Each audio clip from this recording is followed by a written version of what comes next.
straight to our action agenda. And the first item that we need to take action on, I apologize, I didn't think we had another person. We do have just one person, Doctor? All right, we had one person sign up, so we're going back to item number 16. I just read our rules a minute ago and our policy.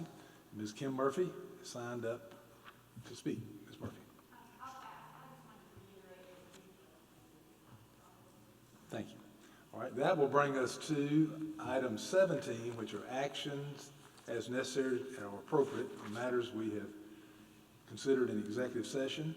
And we need a motion on item 2A, which are our employment items. Do I have a motion? Ms. Hutchison. I move that we approve the selected employment items as shown in Exhibit A. Have a second? Mr. Haltwalker seconds. Is there any discussion? Seeing none. All those in favor, please raise your hand. Ms. Hammond, do you have your packet? I will, Mr. Gann, I will abstain since I was unable to listen in on the executive session. Okay, great. Thank you. That's the only item we're going to have, so thank you. So that passes 6 in favor, 1 abstention. Thank you, Ms. Hammond. That brings us to item number 18, which is our second and final reading on the IKAA grading assessment system shown in Exhibit B. Do I have a motion? Mr. Haltwalker. I make a motion that we approve the second and final reading approval of revision to Board Policy IKA grading assessment systems found in Exhibit B. I have a second. Ms. Bumgardner seconds. Any discussion? Seeing and hearing none, all those in favor, please raise your hand. Ms. Hammond, how do you vote? I vote yes on that. All right, so we are unanimous. Thank you. Brings us to item number 19, which is the second and final reading approval of the general fund budget for 2016, 2017, shown in Exhibit C. So, Mr. Richards, you and I talked about you hitting some points again, just a few, or not? Okay. Not the whole thing. I think you told me you had a few you want to highlight again. Maybe not, but we do have questions. Yes. Excuse me, I'm sorry. I'm staying corrected. We need a motion before we proceed. Ms. Hutchison, will you help me out? Yes. I move that we give second and final reading approval of the proposed general fund budget for 2016-2017 in the amount of $174,506,607.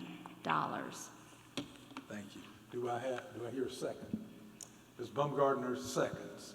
And now we're open to discussion. And Ms. Hutchison, do you have anything you want to add since you made that motion? Yeah. Yes, thank you. I wanted to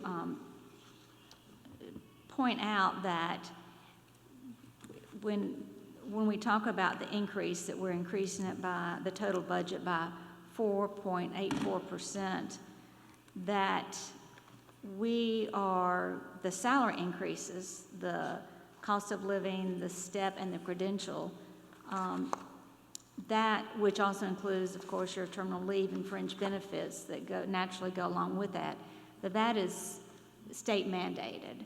And, we're certainly glad that we finally have approval from the state and that we are increasing the salaries for our much deserved employees. But I do think that it's important to realize that it is a state mandated. And so, we just need to, I think it's important for us to know. And then also, so that's not an option, although we wouldn't want it to be an option. Plus we have the increased costs for school resource officers, and that, I don't know if the total amount, the $550,000, is as a result of lost funding from Lexington County, but I do believe that we did lose a good chunk of funding. I don't know if anyone wants to correct me on that, but once again, as we know, schools no longer can afford to be without a school resource officer. So that's another big increase. So the increases that we've had are certainly not anything that's frivolous. For a long time, we have heard from the public how they have not liked some of the school fees, and I think the superintendent and the administration and this board has agreed, and we are finally able to the point where we can get rid of the fees for some of the required classes, some of the English class fees and some of the others. So there's a lot required when you have a school district and a lot required when you have employees. And then when you've got the restrictions mandated by the state and then loss of revenue from county, then all of a sudden there goes your 4.84% increase. Thank you, Ms. Hutchinson. May I follow up on? Certainly.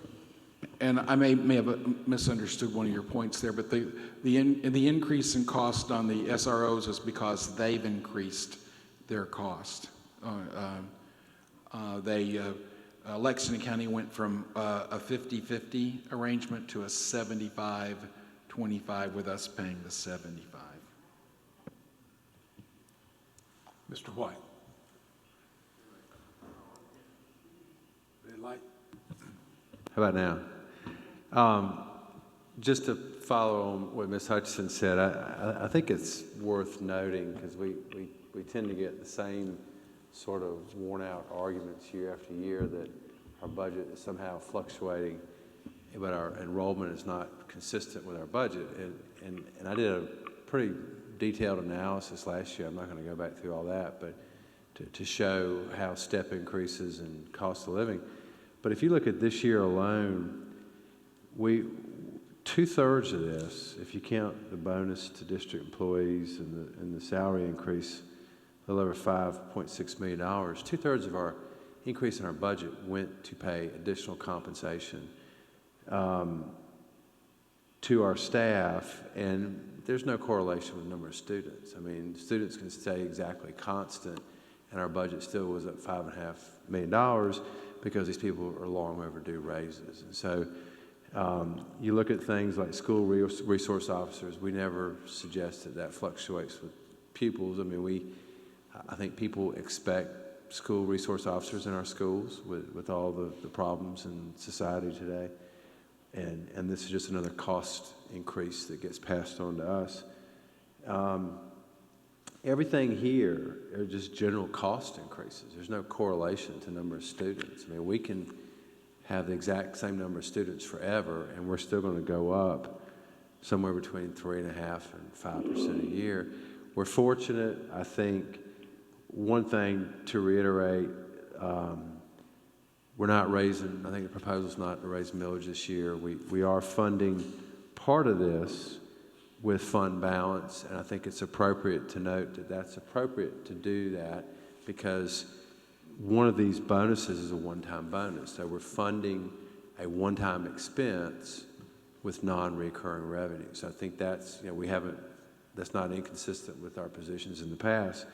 But more importantly, I think we did spend a lot of time with Lynn and Steve and Robert and some others with the legislators asking, showing them the trend that we were experiencing where we could not even fund step increases with our millage increases and the money that was being shifted away. And like Lynn said, we didn't get everything we asked for, but they did respond. We are sending a letter. I don't know if the public knows, but we are sending a letter thanking all the legislators all the board members are signing that we met with that responded to our requests. But really what this year signifies more than anything else is this is a change in trend. Had it been like last year, we would be sitting here with recommendations, I think, to raise millage because we can't fund reoccurring expenses and our step increases of recurring expenses with our fund balance or without recurring revenue, which comes from millage or the state.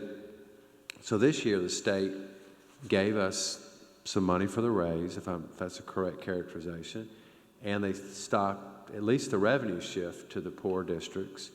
And I think those things have sort of, at least for this year, the trend has changed, that we have been experiencing for several years prior to that. But it all goes back to, we don't know what next year holds. I think the objective is to continue communications with the members of the General Assembly, but we do have the option for 3 years to go back and retroactive pick up millage if we have to have it. But I think it goes back to, if that pattern reappears, then we're not going to have any real choice. I mean, if we got recurring expenses coming, we have to have recurring revenue to fund it. But hopefully, the General Assembly will continue to listen. I think we have 8 districts that we're partnered with, that we're talking, and that will hopefully be an annual effort to help the General Assembly understand the challenges we confront, as they also deal with the challenges that the poor districts confront. And, I think they heard and listened and understood that our community is different in the sense that we don't have a lot of businesses when we do raise millage, and we're disproportionately burdened our businesses. So I think for the benefit of the businesses that do pay tax, the General Assembly has listened to our requests to help give you some relief, and we would like that trend to continue, but we just don't know. It's going to be a year-by-year thing, but it would be nice if we sit down every year with this sort of budget. It would be a great feeling. Thank you, Mr. White. Any other comments? Mr. Gant, Yes, ma'am. Ms. Hammond? may I have a comment? You certainly may. You're on the floor. Thank you. I feel like with the 16.7 mil increase from last year, I can understand that we don't really need to raise the taxes this year, and that's exciting. But I do think we need to realize that our businesses need to be thanked, and how much we appreciate them carrying a large burden, and because of Act 288 or 388. But what I do want to say is I do appreciate that the district is using a portion of the fund balance to, instead of increasing the millage, to give the little shortfall we had, so that we could give our employees that loyalty bonus. And I certainly support that, and I know that the whole board does, because we want them to know we appreciate it. But I do want us to look as we plow forward. I do want us to look at sustainability, and I know the cost, as Ms. Hutchinson said, and Mr. White, about we have to. They're state mandated increases, and we have got to fund the SRO offices. It's not that I'm questioning that. I'm just saying, I think it's important that we are thankful this year because of that huge increase last year, that even when I would have liked to have used some of the fund balance then, I'd like for us as a board to always look at possibilities with the amount of fund balance, and I know we have to keep a large amount in there. I understand the importance of it, but I think that I'm just glad to see us this year bringing to us in this budget, instead of an increase in taxes after the big one, that we are going to cover it with this portion of fund balance. And I applaud that, and I'm glad we're doing that, and I think our employees need it, and that's just important to thank our businesses for that huge increase we did have to do last year. So I think it put us in the situation we are in this year, that we did not have to raise them. So thank you, Mr. Gant. That's all I wanted to say. Thank you, Ms. Hammond. Any other comments on the budget this year? I'd just like to briefly say everything I'm going to say has already been said, except I wanted to thank you publicly, Mr. White. You realized last year in our budget discussion the inflationary problem that we had, and I want to thank you for that recognition, and then for being available, making yourself available to meet with legislators, meet with the State Department of Education Superintendent Molly Spearman, and giving of your time to carry that message. And I see you as a leader in that, and I really appreciate it. And I think that they listened to that message, at least part of that message, and I'm thankful for it. I don't know in years that we've been in a position to be able to give our employees a much-deserved raise, and it's quite a good feeling. This time last year, I didn't know if that would occur again in many, many years. So I think I want to applaud you for your efforts. I believe the public will be very pleased with this budget and the fact that our employees are getting a very long overdue raise, and we're able to fund our budget and at the same time reduce fees or almost eliminate fees. And I think that's been That's a very positive budget moving in the right direction. So I feel very good about it. I'm hoping this is a trend for the future. I really do. Any other comments regarding the budget this time? If not, we've had our motion and our second. We've had our discussion. All those in favor of approval of this year's budget, please raise your hand. Ms. Hammond, how are you voting? I support it. You say yes. Yes. Yes, okay. That passes unanimously. Thank you very much. That brings us to item number 20, which is first reading approval of the revisions to Administrative Rule IKA-R shown in Exhibit D. Do I have a motion? Ms. Baumgartner. I move that we give first reading approval of proposed revisions to Administrative Rule IKA-R grading assessment systems as shown in Exhibit D. Have a second? Mr. Halterwanger seconds. And now discussion. Any discussion? All right, seeing none and hearing none. All those in favor, please raise your hand. Ms. Hammond, how do you vote? Vote yes. Yes, thank you. And that passes unanimously. That brings us to our discussion agenda